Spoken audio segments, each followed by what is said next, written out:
I didn't grow up like most people. I didn't have a normal childhood. I didn't have ordinary references. I wasn't raised within the same rules that shape almost everyone from an early age. For a long time, I thought this was just a strange feeling, something hard to explain, but easy enough to push to the back of my mind and keep going. Today, I know it was never just that. From a very young age, I learned to observe more than I spoke. I learned to recognize dangers no one ever taught me how to name. I learned how to move, how to wait, how to stay silent when instinct screamed for me to run or cry out for help. Silence wasn't discipline, and it wasn't childhood fear. It was survival. While other children were learning what was normal, I was learning what was necessary. There was no space for questions, no one to explain the world the way it's usually explained. There was only adaptation. There was routine. There was presence. And there was something that was always there, even when I didn't yet understand what it meant. For many years, I tried to live as if none of that had happened.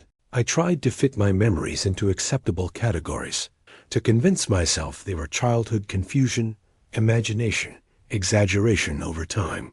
But some experiences don't disappear. They stay, even when you pretend they don't exist. They return in the details, in silences that last too long, in the constant feeling that something is wrong when everything looks a little too normal. The hardest part wasn't growing up far from what people call a normal childhood. The hardest part was realizing that what raised me, protected me, and taught me how to survive is something the entire world insists doesn't exist. And accepting that means accepting that if I told the truth, I wouldn't be heard as someone telling a story, but as someone confessing something no one is ready to listen to. For my entire life, I stayed silent, not out of shame, not out of doubt, but because deep down I knew that speaking wouldn't bring immediate relief. It would bring too many questions, too many judgments, consequences I couldn't control. Some stories don't ask to be told early. They wait until the weight of carrying them becomes heavier than the fear of revealing them. Before I continue, I want you to write in the comments where you're watching from. Your city, your state, your country. This matters because this story doesn't belong to a single place. What I lived isn't tied to one specific point on the map. There are people all over the world carrying similar experiences who learned, just like I did, that silence is sometimes the only way to keep living. I'm not here to convince anyone. I'm not here to prove anything. I'm here because staying silent for an entire lifetime comes at too high a cost. And because what raised me is part of something far bigger than me, bigger than any isolated story. All I ask is that you keep listening, because what comes next explains why my childhood could never have been normal, and why it took me so long to speak. For a long time, I wondered if I would ever be able to talk about this. Not because I didn't remember, but because remembering was always easier than explaining. There's a huge difference between carrying something inside yourself and bringing it into the open, especially when you know that the moment you do, everything you've built can be questioned. Silence wasn't a decision made in a single day. It formed gradually, like a protective layer I learned to wear without realizing it. When I started interacting with other people, still very young, it became clear that the world had no space for stories like mine. Just listening to how people reacted to anything outside the ordinary was enough to understand that certain truths aren't welcome. The fear didn't come only from the possibility of not being believed, but from what could come after. Being labeled, isolated, treated as dangerous or unstable, always felt like too real a risk. There were moments when I almost spoke, moments when the need to share this weight felt stronger than any fear. But every time that happened, something inside me reminded me of what I'd learned early on. Speaking attracts attention, and attention doesn't always mean safety. Sometimes attention means threat. Sometimes it means exposure. Sometimes it means that what should remain hidden becomes hunted. Over the years, I've seen what happens when someone says they've seen something the world has chosen to ignore. I've seen laughter disguised as curiosity. I've seen questions meant not to understand, but to dismantle. I've seen stories turned into spectacle, into jokes, into something that no longer belongs to the person who lived it. I didn't want that for myself. And more than that, I didn't want that for what had been part of my life in a way few could ever understand. Silence also came with shame, even though that shame wasn't truly mine. It was the shame of knowing that, in other people's eyes, my story would sound absurd, that people wouldn't listen with the same respect they give acceptable stories, that I would have to justify every detail, every memory, every sensation, as if I were on trial all the time. Over time, I learned that keeping all of this inside hurt less than trying to convince someone that what I lived was real. There's another kind of fear, harder to explain. The fear that, by telling this, I would be betraying something that protected me when I had no one. That turning this experience into words would break a silent pact that never needed to be spoken out loud. Some relationships aren't built on verbal promises. They're built on gestures, on presence, on choices made at the right moment. And I always knew that speaking could mean breaking something that was built in silence. Over the years, I tried to live a normal life, work, socialize, create routines that made me look like everyone else. But even on the most ordinary days, part of me stayed alert. A part that could identify signs no one else noticed, sounds that went unnoticed, movements that didn't draw attention. This constant vigilance wasn't paranoia. It was old learning, deeply rooted. Whenever someone brought up Bigfoot, forest creatures, unexplained encounters, I stayed quiet. I watched the reactions. I watched who laughed, who dismissed it, who quickly changed the subject. That only reinforced my certainty that I wasn't ready, and maybe never would be. Because telling wasn't just about sharing a memory. It meant opening a door I wasn't sure I could close again. Maybe you're wondering why speak now. The answer isn't simple, and it doesn't happen all at once. There's a kind of exhaustion that builds over the years. A weight that doesn't get lighter, it just changes shape. There comes a moment when you realize that staying silent costs more than facing what comes after the truth. And that's where I arrived. If you're still watching, write the word silence in the comments. It helps me understand how many people know exactly what I'm talking about. Because the silence I carry isn't unique. It shows up in different forms, in different stories, in different places. And maybe your silence has nothing to do with forests, but with something you've never been able to tell either. Nothing I lived felt dangerous as long as I stayed quiet. The danger was always tied to the possibility of speaking. And that says a lot about the world we live in. World that accepts mystery only as long as it doesn't threaten established certainties.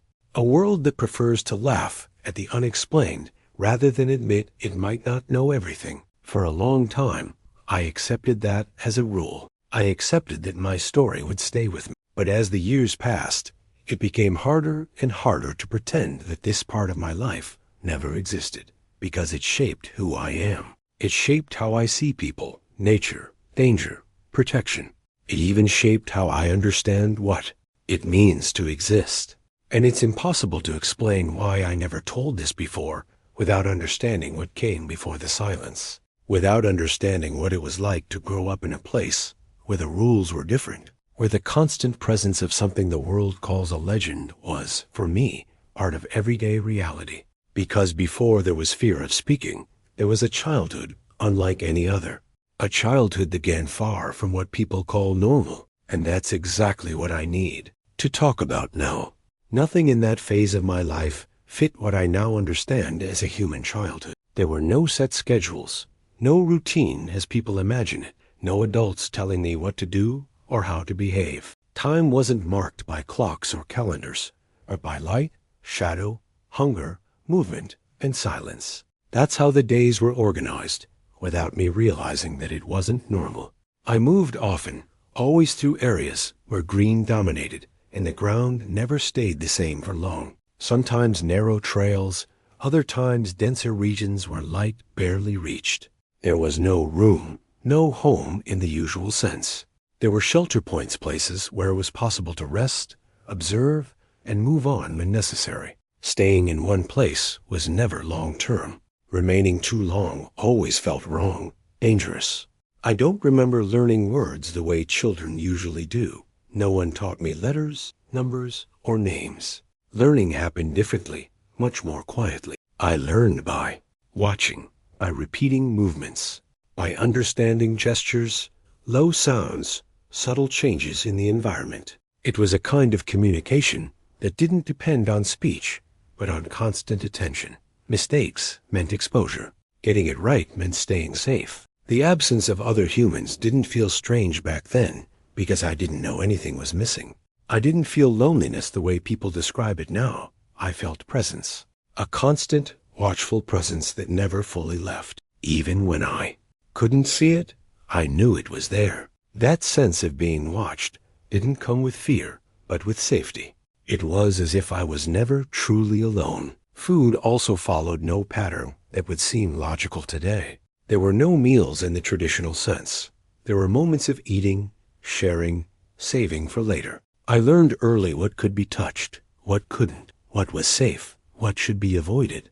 I learned to recognize smells, textures, warning signs. All of this without explanations, just repetition and silent correction. When something went wrong, the alert came quickly. When it went right, things continued. What stands out most when I look back is how small I was compared to the environment I lived in, and yet how protected I felt. The forest didn't feel hostile. It felt alive, organized in a way I still can't fully explain. Every sound had meaning. Every shift in the wind carried information. I grew up understanding that the world speaks all the time, but only to those who know how to listen. There was no room for impulsive behavior. Running for no reason, making noise, drawing attention were things I learned to avoid very early. Not because someone punished me, but because the environment made it clear when something wasn't safe. That kind of learning shapes you from the inside.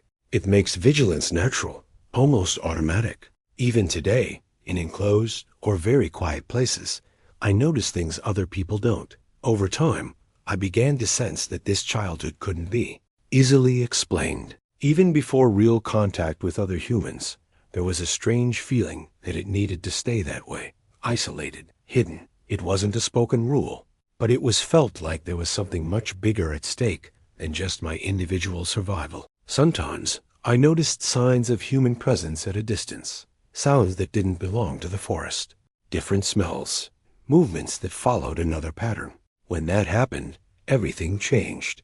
The environment grew tense. Movement became fast and silent. I was guided away without explanations, without hesitation. That taught me that humans didn't belong to that world, at least not in that way. If you're still watching and this part of the story feels strange, write the word childhood in the comments. Not as something ordinary, but as what defines who you became. Because my childhood wasn't made of light memories or nostalgia. It was made of constant adaptation, reading the environment, and a kind of coexistence that doesn't fit any simple definition. There were also moments of calm, moments when I observed, learned, and simply existed. Those moments didn't need explanation, but they had meaning. I didn't understand concepts like right or wrong, good or bad, the way they're usually taught. I understood balance. I knew when something was out of place. I knew when it was time to move on or stay still. As time passed, I started to realize that this way of living couldn't last forever. Not because someone told me, but because something in the environment began to change. Human presence seemed more frequent, sounds closer, risks more obvious. And along with that, something inside me began to change too. A different awareness started to form, as if I were about to understand something that I hadn't needed to understand before. It was during this phase that I began to realize, still without fully understanding, that what was with me wasn't just part of the forest. It wasn't a common animal. It wasn't an abstract force. There was intention, there was care, there was choice. And it was exactly when that realization started to become clear that my childhood stopped being just strange and became something the world definitely wasn't ready to accept. At first, I didn't have words for what was around me. I just felt it. I felt the presence before seeing anything. It was as if the air changed density when it came close. There was no excessive noise, no explicit threat. There was weight, a weight that didn't feel like fear, but like something solid, constant, impossible to ignore. Even small, I understood that this wasn't a common part of the forest, though it belonged to it in a way nothing else did. Over time, I started noticing patterns. The way the ground responded to footsteps. The way branches moved without breaking. The sudden silence of certain sounds when that presence was near. None of it came with aggression. On the contrary, whenever I got close to something dangerous, there was an immediate change, a silent block, a redirection. Never a shove, never violence. Just the clear sense that I shouldn't go any further. That's when awareness began to form, not as a sudden revelation, but as a collection of small understandings. What was with me didn't act on animal instinct. There was choice. There was intention. There was care. I sensed it in the way it watched me, in how it positioned itself between me and the environment when something felt wrong. Always a step ahead. Always alert. Always present. As I grew, the size of that figure became clearer. It wasn't comparable to any animal I'd ever seen. Too tall, too wide, too disproportionate to be explained by references I would later come to know. Still, there was no direct threat. None of the unpredictable behavior we associate with danger. There was control. There was restraint. That may have been what marked me the most. At no point did I feel hunted. I was never treated as prey. On the contrary, there was a constant sense of protection, as if I were under permanent watch. When I fell, there was immediate response. When I lagged behind, movement slowed. When I made a mistake, it was corrected without aggression. This doesn't resemble how animals act. It didn't resemble how humans usually act either. That's when something clicked inside me, even without words. It wasn't a common animal. It wasn't human. But it also wasn't the monster so many stories try to sell. There was no pointless rage, no brutality.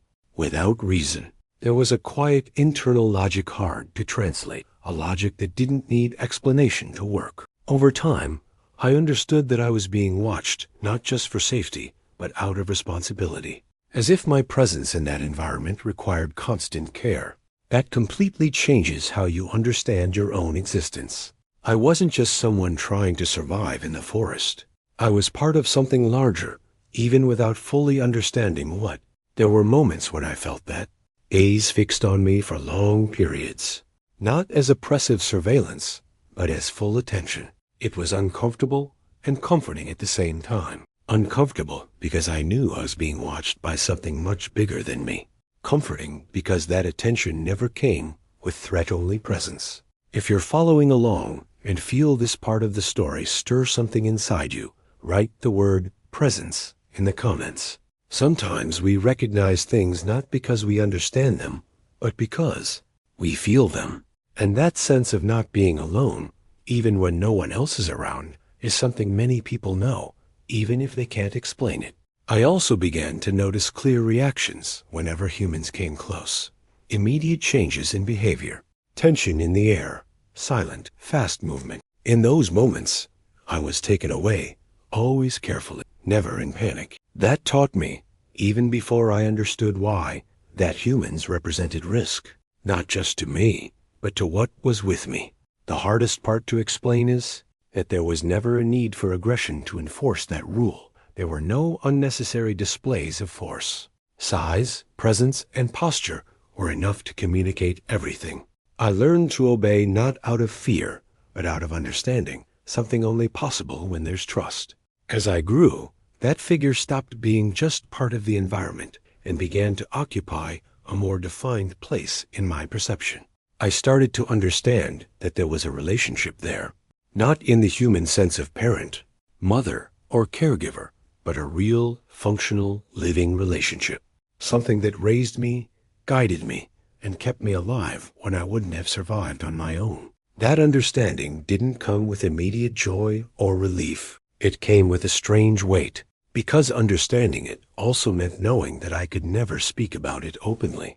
That what gave me safety also placed me on the margins of the human world. That this coexistence separated me from everything people consider normal. Still, there was a clear sense that it was right within that context. There were no internal doubts, no conflict at that moment. The conflict would come later, when I'd have to face a world that doesn't easily accept what it can't control or categorize. If this story makes sense to you, write truth in the comments. Not as something that needs to be proven, but as something lived. Because what I began to understand during that phase of my life wasn't just who truly raised me, but how deeply that truth shaped who I would become and the silence I would need to keep for a very long time. And it was precisely from that understanding that coexistence stopped being just a strange childhood and began to turn into something even more complex, more dangerous, and harder to hide. Because the more I understood that presence, the more I realized the outside world would never be ready to accept what was happening there. Living while being raised by something the world insists doesn't exist completely changes how you understand reality. For me, it was never a legend, never a distant mystery, or a story whispered in low voices. It was daily presence, shared life, the foundation of everything I understood as safety, care, and survival. The strange thing wasn't that. The strange thing would come later, realizing that the entire world pretended this wasn't possible. Food followed that same silent logic. There were no explanations, but the rules were clear, learned through practice. I ate what was, brought what was shared, what was left within my reach. I was never left hungry for long.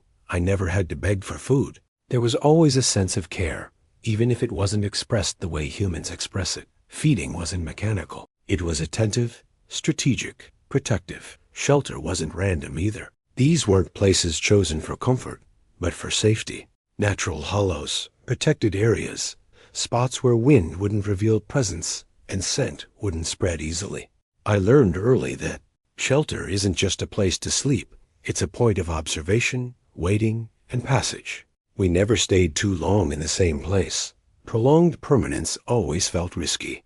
The rules weren't spoken, but they were absolutely clear. Don't make noise without need. Don't stray too far. Don't touch certain things. Don't follow certain paths. These rules weren't enforced with violence, but with immediate correction. A blocked path, a repositioned body, a sudden change in direction. Ignoring those signals was impossible. Over time, they became natural, almost automatic. Protection from danger was constant and silent. I never directly faced larger predators. I was never surprised by anything that wasn't, in some way, being monitored. Whenever the environment shifted, I sensed it before understanding why. Tension filled the air, sounds changed, and soon movement followed.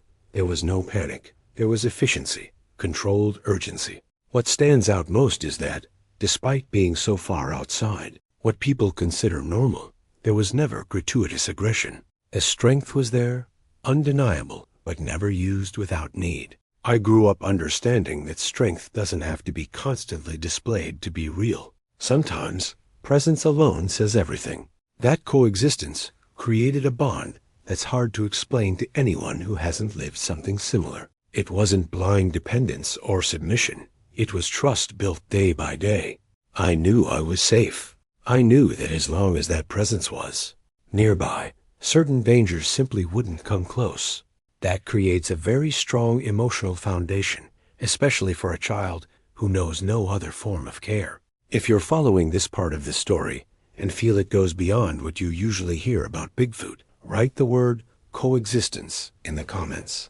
Because what existed, there wasn't a single encounter or an unexplained moment. It was shared life, routine, something continuous, consistent, real. Over time, I began to realize that this coexistence required something from me in return. Not in the sense of explicit obligation, but behavior. I had to learn quickly. I had to adapt. I had to respect limits I didn't always fully understand. And whenever I did, the relationship stayed balanced. Whenever I made a mistake, correction came not as punishment, but as adjustment. There were no displays of affection as humans understand them. No hugs, no words, no symbolic gestures. But there was constant care, attention, choices made in my favor. And to me, it always mattered more than any superficial display. Growing up like that completely changes how you understand what care and protection really are. As I grew older, this coexistence became more complex. I was no longer just someone being guided. I began to understand more of the environment, more of the risks, more of the reasons behind certain decisions. That brought a quiet responsibility. I had to stay alert, not just for myself, but for the balance of that relationship. Any mistake could have consequences not only for me, but for everything around me. There were also moments of deep observation, long stretches of silence, simply existing in the same space, feeling the environment, noticing subtle changes. Those moments weren't empty. They were full of meaning, even if I couldn't name it. That's where I learned the most without realizing it. That's where I understood that this presence wasn't impulsive or primitive, the way so many descriptions try to portray it. The world says this doesn't exist, says it's myth, invention, collective delusion. But to me, it was as real as the ground beneath my feet, as concrete as the hunger I felt, the cold I endured, the shelter that protected me. Denying that coexistence would mean denying the foundation of my own existence. If this part of the story is holding you here, write the word real in the comments. Not as something that needs to be proven with images or evidence, but as something lived continuously, day after day, far from the eyes of the world. As time went on, I began to realize that this way of life couldn't continue indefinitely, not because it stopped working, but because the world around us was changing. Human presence became more frequent, risks increased, and along with that came the need for harder decisions, decisions that would test everything that had been built up to that point. It was during that period that our coexistence stopped being just a quiet way of life and started turning into something far more tense. Because when you're raised by something the world says doesn't exist, there comes a moment when you have to choose between staying hidden or facing a world that doesn't easily accept what it can't explain. As time went on, it became clear that silence wasn't just a learned habit. It was a rule that couldn't be broken without consequences. The entire environment reacted when human sounds appeared. It wasn't subtle. It was immediate. The air changed. The rhythm of movement shifted. Everything became more restrained, more alert, as if every second suddenly mattered more than it did before. The first sounds I learned to recognize as danger didn't come from the forest. They were different. They had an uneven cadence, a metallic echo, an artificial repetition. Human voices carry something that can't be mistaken for anything else. Even from far away, they cut through the world in a way that demands attention. Every time that happened, the response came before I even understood why. We moved, fast, silent, precise. Then came other sounds, sharp cracks, long echoes that didn't belong to any animal. A strange smell in the air, metal, oil, and something burned. Even before I knew what guns were, I learned to fear them. Not just because of the noise, but because of the reaction they triggered. The presence that stayed with me tensed in a different way. It wasn't uncontrolled fear. It was calculation, strategy. There were also sounds from above. A steady, heavy roar that made the ground lightly tremble. Shadows moved the wrong way. In those moments, there was no choice. Hiding had to be immediate. It didn't matter where we were. Everything stopped. Bodies stayed low. Movement ceased. Silence had to be absolute. There was no margin for error. That's how I learned, very early, that being seen was dangerous. That being noticed could mean death, not just mine, but for everything around me. No one needed to explain that in words. The behavior spoke for itself. The urgency left no doubt. Silence was the only possible answer to the human world. There was never encouragement to get closer. Never curiosity about humans. The opposite. Everything pointed to them as a threat. Not out of senseless malice, but something more complex, like they were too unpredictable, like they carried a kind of danger that can't be controlled with size or strength alone. I learned to measure my movements, to control my breathing, to avoid anything that drew attention. Even when I was alone, the silence stayed. It became part of me, not as constant fear, but as a natural state. Even today, in quiet places, I pick up sounds that slip past other people. That doesn't feel strange to me. It feels normal. It's how I grew up. Whenever the danger passed, there was no celebration, no obvious relief, just continuation, like it was simply another adjustment required to keep existing. That kind of experience shapes you from the inside out. It makes Silence stopped being the absence of sound and become a kind of language, a way of saying, we're still safe. If you're watching this far and you understand the weight of silence, write the word survival in the comments. Because anyone who's had to stay quiet to stay alive knows not all silence is empty. Some people go quiet to protect, others to keep something worse from happening. Over time, I began to understand that trusting humans wasn't an option. Not because they were all the same, but because one mistake was enough to end everything. One person too curious, one wrong approach, one impulsive decision. The risk never paid off, and it taught me something I carried for the rest of my life. Not every truth should be shared with just anyone. There were moments when I felt curious, brief moments almost forbidden. What was beyond that invisible line? Why did those sounds create so much tension? Those questions weren't answered with words, but with immediate action. The body moved in front of me. The path changed. Distance was enforced. And that was enough. Silence also served a purpose: to observe, to learn, to understand patterns. A few times I watched human behavior from far away, always at a distance, always hidden. And the more I watched, the more it made sense to keep away. Too much rushing, too much noise, too much carelessness. The human world seemed to run on a different rhythm, a rhythm that didn't respect what was around it. That understanding didn't come with judgment, just recognition. Humans left trails. Humans changed everything they touched. Humans didn't notice when they were being watched. And for someone living hidden, that's far too dangerous. And I learned, without ever needing to hear it out loud, that world wasn't safe for me. If this part of the story is landing for you, write the word silence in the comments. It helps keep this conversation alive and shows how many people understand that staying quiet is sometimes the only way to keep existing. As I grew, silence became even more important. I wasn't as small anymore. I got bigger. My trail became easier to notice. Any mistake could be seen more easily. That demanded more care, more attention, more discipline. The room for error shrank over time. It was during that period that I began to realize my presence. There was becoming a different kind of risk. Not because I wanted it to be, but because I was changing. Growing meant taking up more space. It meant leaving clearer marks, and that made every move more tense, every decision heavier.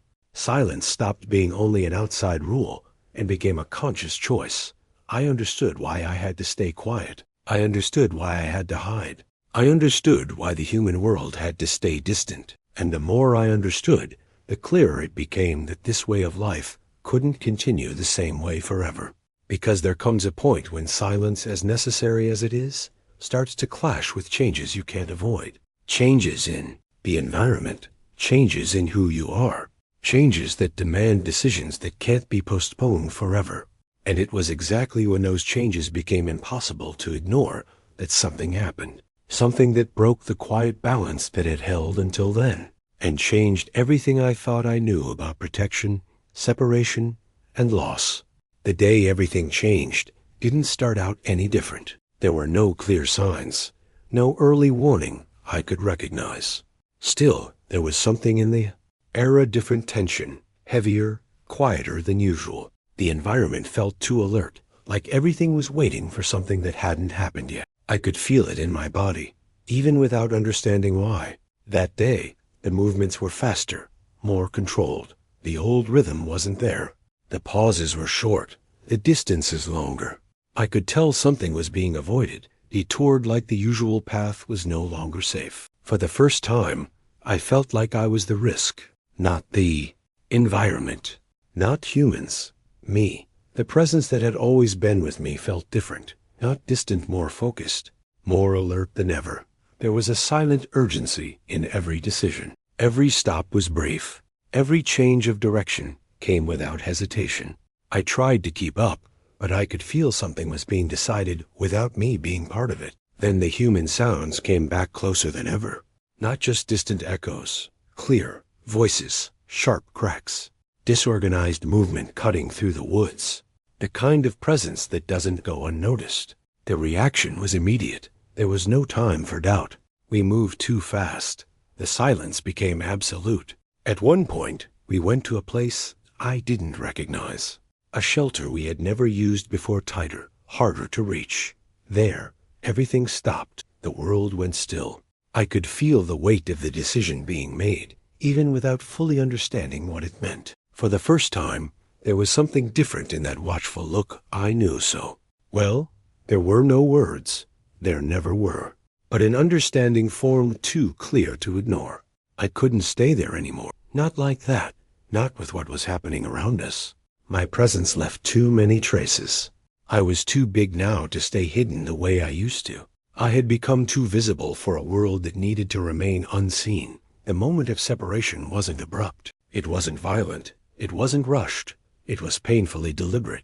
There was enough time for me to understand it wasn't rejection. It wasn't abandonment. It was protection pushed to its limit. A choice made to prevent something worse, something final. I was led to a specific point, an invisible line, but unmistakably real.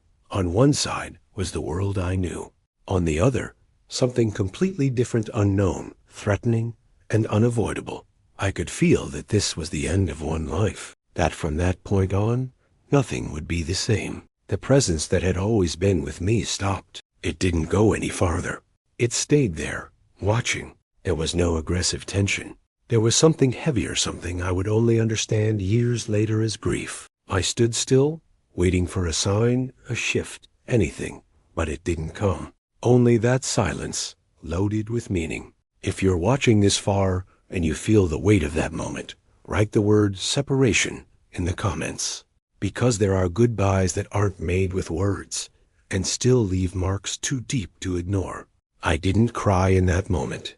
There wasn't an emotional explosion. There was confusion. There was an immediate emptiness, like something essential had been torn away without warning. I knew I had to move forward, even without knowing where. I knew staying would mean danger. I knew insisting would be selfish. The separation wasn't physically final in an instant. There was increasing distance, careful steps away, glances that lasted longer than necessary. But the line had been drawn, and crossing it meant accepting that I would have to face the human world alone. Every step away from that point felt wrong. The environment didn't respond the same way. The sounds were different. The smell was different. The silence wasn't protective anymore. It was hollow. For the first time, I was truly alone. Not watched, not protected, just exposed. The hardest part wasn't the immediate absence. It was understanding that it had been done to keep me alive. That staying would have put everything at risk. That the choice wasn't convenience, but extreme necessity. And still, understanding that didn't make the pain smaller. As the hours passed, I started to realize how much I depended on that coexistence to interpret the world. Without that presence, everything felt sharper, more threatening, more unpredictable. Every sound made my body react. Every unexpected movement triggered alarm. I no longer had someone blocking paths, redirecting decisions, correcting mistakes before they became fatal. If this part of the story is keeping you here, write the word loss in the comments. Because losing what raised you isn't like losing something you chose. It's losing the entire foundation you built your way of existing on. As I moved farther away, one thing became clearer and clearer. That separation wasn't the end of the story. It was the beginning of something much harder. Something that would require me to learn how to live in a world that never taught me how to function inside it. A world that didn't know I existed, didn't accept the possibility of what raised me, and wasn't prepared for someone like me. And it was exactly there, alone, exposed and completely outside what I had known as safety, that I had to start learning what it meant to try to be human, without ever having been raised as one. Learning to exist among humans was, without exaggeration, the hardest part of my entire life. Not because I didn't want to, but because nothing inside me had been shaped for it. I watched people and felt like I was missing something basic, something everyone else seemed to receive naturally, and I never did. Simple gestures took effort. Unspoken social rules felt like invisible traps. I copied, repeated, tested behaviors like someone trying to decode a language without ever learning the alphabet. There was a constant distance between me and the world. Even surrounded by people, I felt out of place. The noise felt louder than it should. Physical closeness put me on edge. Prolonged direct eye contact felt like a challenge. Sudden sounds made my body react before my mind could catch up. None of that was a conscious choice. It was reflex. It was survival learned too early. I learned to speak like a human, but I never learned to think like one, not completely. There was always a layer of observation between me and everything that happened. I analyzed too much, anticipated too much, trusted too little. There was constant calculation.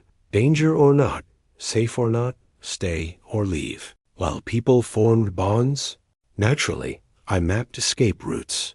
At school, I was the quiet outsider, not because I had nothing to say, but because I knew saying too much always brings consequences. I'd been taught early that too much attention equals risk, so I became invisible. I faded into the background. I learned not to stand out, not to form deep ties, not to let anyone get too close. Silence remained the rule, even when there was no forest around me anymore. In adulthood, it only intensified. Jobs came and went. Relationships started and ended without much explanation. I could never explain the real reason for my distance, because there was no acceptable version of the truth. How do you explain that the human world always felt too fragile, too loud, too confident in things I'd learned to fear? People have asked me why I never sought help. Therapists, doctors, researchers. The answer is simple, but hard to accept, because I knew exactly how it would end. I wouldn't be heard as someone who lived something real.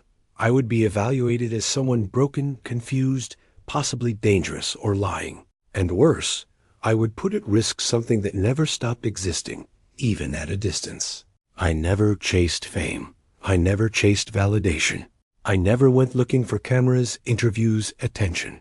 Because what raised me didn't need human recognition. It needed silence.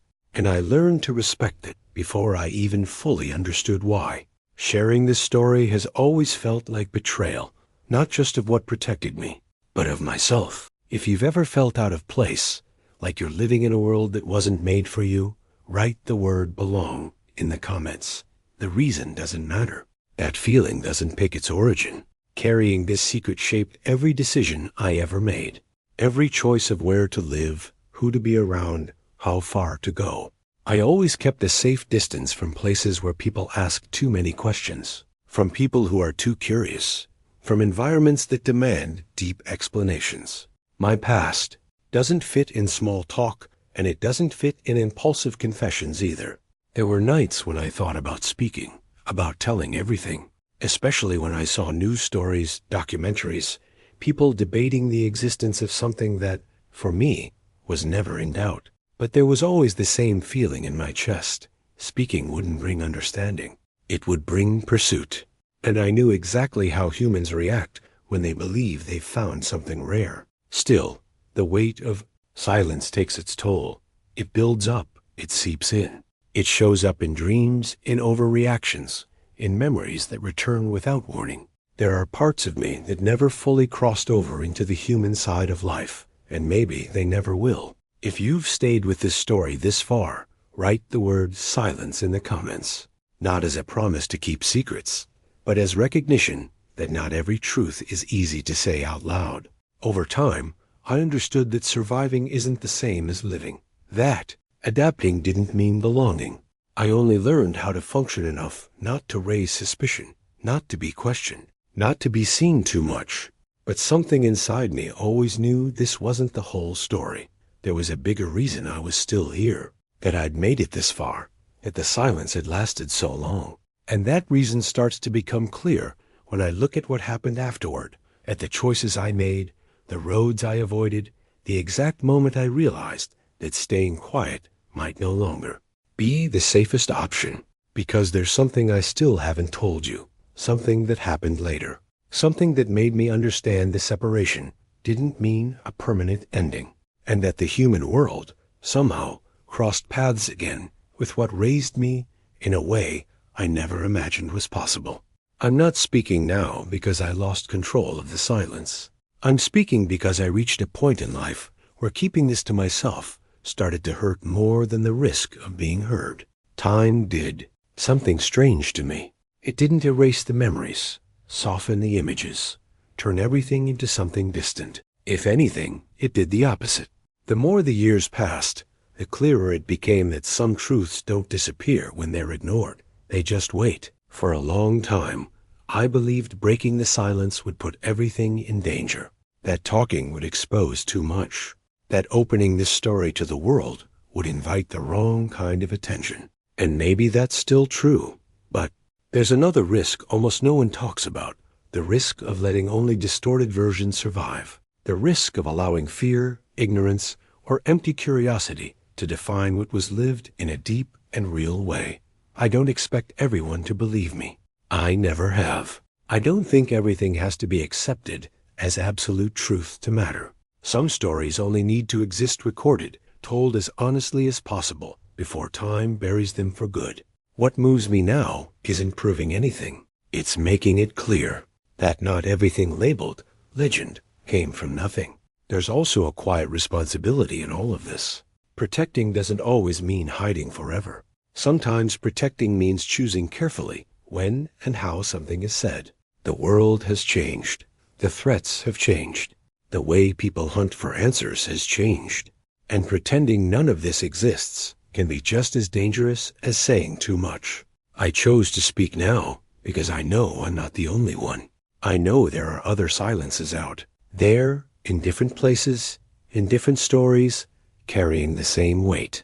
Stories that aren't connected by continuity, but by pattern, by the kind of secret, by the kind of presence, by the kind of choice someone is forced to make when they understand too much, too soon. The video showing up now isn't a continuation of what you just heard. It's another story, another account, another layer of this same quiet universe that almost no one truly knows.